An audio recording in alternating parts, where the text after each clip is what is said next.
Hola, bienvenidos a este podcast educativo. Nosotros somos estudiantes del Centro Regional de Educación Normal Benito Juárez, de la licenciatura en Educación Primaria del quinto semestre Grupo C, y este episodio hablaremos sobre el cerebro humano, específicamente su organización, estructura y función, un tema fundamental para comprender los procesos de aprendizaje y la conducta. Muchas veces hablamos del aprendizaje, de la conducta o de las emociones, pero pocas veces nos detenemos a pensar qué ocurre dentro del cerebro para que todo esto sea posible. Para abordar este tema, me acompañan tres compañeros con quienes hemos trabajado estos contenidos desde distintas perspectivas. Primero, está con nosotros Jordi, quien es un especialista en neuroanatomía, formación en psicología educativa y neurociencias, con interés en la organización y estructura del cerebro humano. Hola Isaac, gracias. Me interesa mucho entender cómo está conformado el cerebro, porque considero que conocer su estructura nos ayuda a comprender por qué ciertas funciones se desarrollan de determinada manera. Muy bien. También me complace presentar a nuestra segunda invitada, quien es Michelle, especialista en funciones cerebrales, docente con experiencia en educación primaria enfocada en el estudio de los lóbulos cerebrales y su función en la conducta y el aprendizaje. Muchas gracias por la invitación. Creo que conocer las funciones de nuestro cerebro es clave para entender a nuestros alumnos. Muy bien.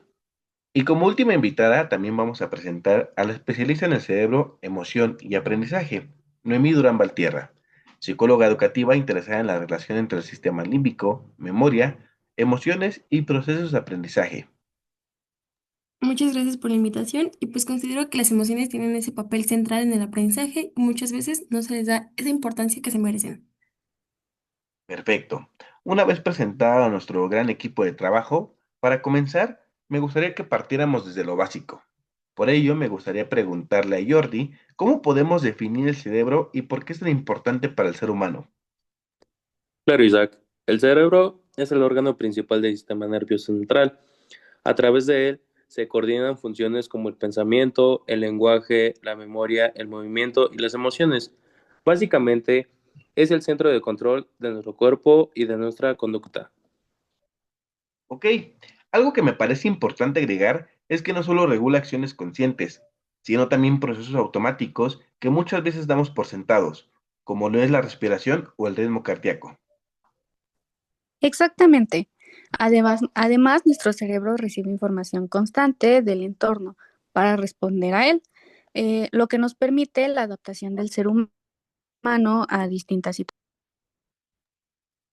Y también tiene esa capacidad de adaptación porque es clave, ya que el cerebro no es estático, cambia y se reorganiza constantemente gracias a la plasticidad cerebral.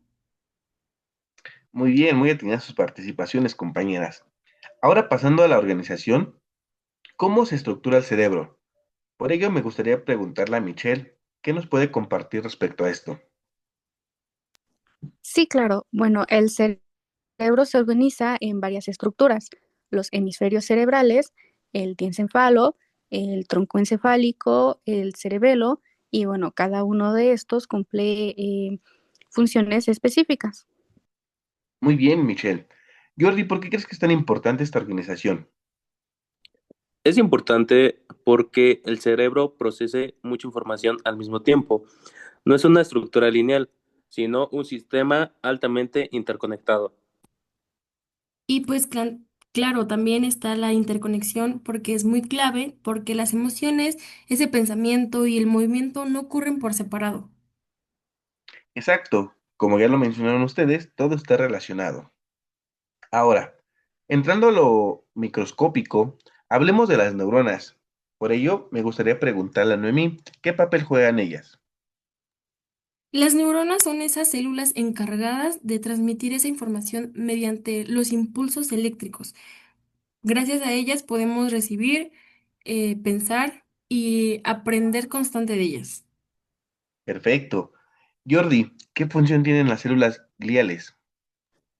Ok, las células gliales apoyan y protegen a las neuronas, además de mantener el equilibrio químico necesario para que funcionen correctamente.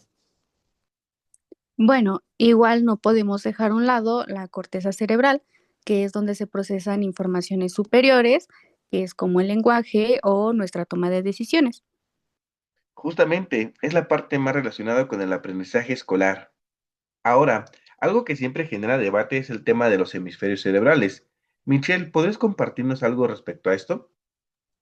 Sí, claro. El cerebro se divide en dos hemisferios, es el izquierdo y el derecho. Cada uno de ellos tiene que especializarse en ciertas funciones. Muy bien. Jordi, ¿podrías darnos un ejemplo respecto a lo que acaba de comentar Michelle? Sí, está bien. El hemisferio izquierdo suele estar relacionado con el lenguaje y el pensamiento lógico, mientras que el derecho con la creatividad y la percepción espacial. Pero también es importante aclarar que ambos hemisferios trabajan juntos, no funcionan de manera independiente.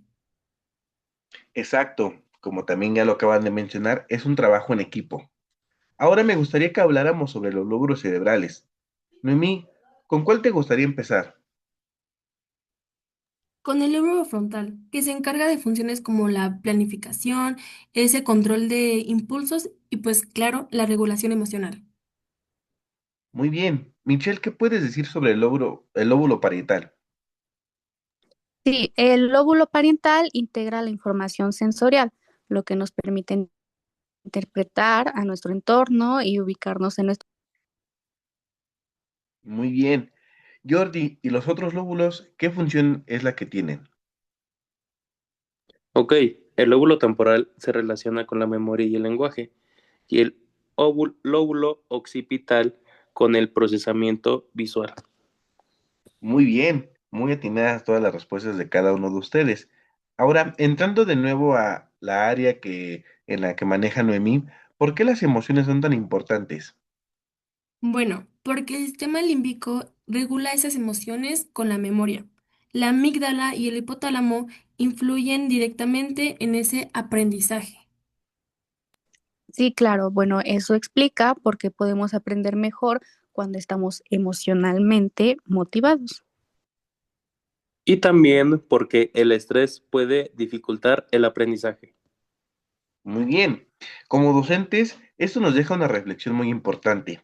Y bueno, ya casi llegamos al momento de despedirnos, pero para ir cerrando, hablemos de otras estructuras claves. Jordi, ¿qué función crees tú que cumple el diencéfalo? El diencéfalo regula la atención, el estado de alerta y funciones hormonales. Muy bien. Michelle, ¿me podrías compartir lo que tú podrías conocer sobre el tronco encefálico? Sí, claro, así como lo dice, el tronco encefálico es lo que controla nuestras funciones vitales, que es como la respiración o Ok, creo que se cortó ahí un poquito. Ahora pasemos con Noemí. ¿Qué nos puedes decir sobre el cerebelo? Es fundamental porque eso coordina la parte motora y ese aprendizaje de movimientos.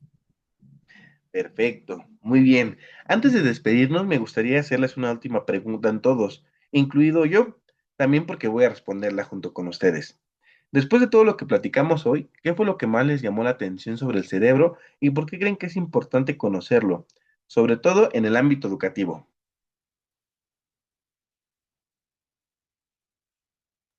bueno, a mí me llamó mucho la atención cómo ninguna parte del cerebro puede trabajar sola. Todo está conectado y eso me hace pensar que en el aula tampoco podemos separar el aprendizaje de las emociones o de la conducta. Totalmente, Michelle. Eso que opinas nos hace replantearnos muchas prácticas escolares. Por ello, amigo Jordi, ¿tú qué opinas? En mi caso, lo que más me impacta es la complejidad de la estructura cerebral. A veces pensamos que aprender es algo simple, pero cuando entendemos todo lo que ocurre en el cerebro, valoramos más los procesos de cada alumno. Y bueno, yo coincido con Jordi y Michelle, pero agregaría que entender el papel de las emociones es fundamental. Ese alumno no se puede sentir seguro o motivado difícilmente porque va a aprender. Su cerebro está más enfocado en protegerse que en aprender. Y justo eso que mencionas, Nemi, creo que nos deja una reflexión muy clara como futuros docentes. No solo enseñamos contenidos, también influimos en cómo nuestros alumnos se sienten y por lo tanto en cómo aprenden. Sí, claro, bueno, conocer el cerebro nos ayuda a ser más empáticos con cada uno de los procesos de aprendizaje de nuestros estudiantes. Y también a dejar de etiquetar, porque entendemos que cada cerebro aprende de manera distinta. Me quedo con esa idea. Cada cerebro es diferente y eso nos reta a enseñar de maneras más humanas e inclusivas.